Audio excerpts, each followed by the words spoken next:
একসময় তাদের সম্পর্ক নিয়ে টলিপাড়ায় কম চর্চা হয়নি, তারপর কেটে গিয়েছে বহু বছর। কিন্তু এবার বিমানবন্দরে প্রাক্তন শুভশ্রীকে দেখেই দেবের যে আচরণ, সেই মুহূর্তই এখন ঝড়ের গতিতে ভাইরাল। শুটিং সেরে কলকাতায় ফিরলেন দেব, আর বিমানবন্দরে দেখা হতেই শুভশ্রীকে জড়িয়ে ধরলেন অভিনেতা।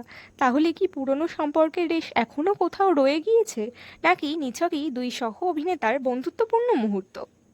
নমস্কার, আপনারা দেখছেন টলি বলি তারকা। আজকের খবর দেব ও শুভশ্রীকে নিয়ে, আর তাদের এই ভাইরাল মুহূর্ত ইতিমধ্যেই নজর কেড়েছে নেটপাড়ার। 1 জুন 2026 পরিচালক হিসেবে নতুন অধ্যায়ের সূচনা করেছিলেন দেব, আর সেই সময়ই ঘোষণা হয় তার পরিচালিত ছবি দেশু 7-এর। ছবিতে আবারও জুটি বাঁধছেন দেব ও শুভশ্রী গঙ্গোপাধ্যায়। অর্থাৎ বহু প্রতীক্ষিত এই জুটির গ্র্যান্ড কামব্যাক নিয়ে এমনিতেই দর্শকদের মধ্যে উত্তেজনা ছিল তুঙ্গে। এর মধ্যেই কখনো শুটিংয়ের ছবি, কখনো ভিডিও, আবার কখনো ছবির গল্প নিয়ে নানা জল্পনা।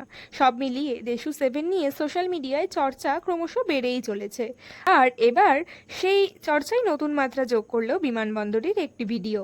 ভাইরাল হওয়া সেই ছোট্ট ক্লিপে দেখা যাচ্ছে মাথা থেকে পা পর্যন্ত কালো পোশাকে, চোখে সানগ্লাস পরে বিমানবন্দরে হাজির দেব। সেখানে উপস্থিত অনুরাগীদের দেখে হাসি মুখে হাত জোড় করে অভিবাদন জানান অভিনেতা। কিন্তু এরপরেই ক্যামেরায় ধরা পড়ে শুভশ্রী গঙ্গোপাধ্যায়কে। আর শুভশ্রীকে দেখেই দেব এগিয়ে গিয়ে তাকে উষ্ণ আলিঙ্গন করেন। ব্যাস, এই কয়েক সেকেন্ডের মুহূর্তই এখন সোশ্যাল মিডিয়ায় ভাইরাল। দেবের ফ্যান ক্লাবের দাবি, লাদাখে দেশু 7-এর শুটিং শেষ করে কলকাতায় ফিরছেন অভিনেতা, আর শহরে ফেরার পথেই দেখা হয় শুভশ্রীর সঙ্গে। তাদের এই আলিঙ্গন দেখে অনেক অনুরাগীরই মনে পড়ে যাচ্ছে দেব শুভশ্রীর সেই পুরনো জুটির কথা। তবে একটা বিষয় অবশ্যই বলা দরকার, ভাইরাল এই মুহূর্তকে কেন্দ্র করে নেটপাড়ায় নানা আলোচনা হলেও এই আলিঙ্গনকে ঘিরে নতুন কোনো সম্পর্কের ইঙ্গিত দিয়েছেন দেব বা শুভশ্রীর কোনো তথ্য নেই। অর্থাৎ এটি আপাতত দুই সহ অভিনেতার সৌজন্যপূর্ণ ও বন্ধুত্বপূর্ণ মুহূর্ত হিসেবেই দেখা হচ্ছে।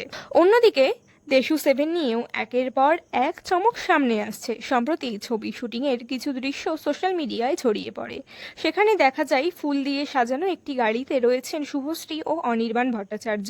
শুভশ্রীর পরনে হালকা রঙের শাড়ি, গলায় ফুলের মালা। পাশেই রয়েছেন অনির্বাণ, তার গলাতেও রয়েছে ফুলের মালা। আর এই দৃশ্যের মধ্যেই নজরে আসে একটি রাজনৈতিক দলের পতাকা। ফলে অনেকেরই অনুমান দেশু 7-এর গল্পে রাজনৈতিক প্রেক্ষাপটের গুরুত্বপূর্ণ ভূমিকা থাকতে পারে। এর আগে প্রকাশ্যে আসা ছবির প্রথম ঝলকেও পাওয়া গিয়েছিল এমনই ইঙ্গিত। গোলাগুলি, যুদ্ধের মতো অগ্নিগর্ভ পরিস্থিতি, তার মধ্যেই একে অপরকে আগলে রাখতে দেখা গিয়েছিল দেব ও শুভশ্রীকে।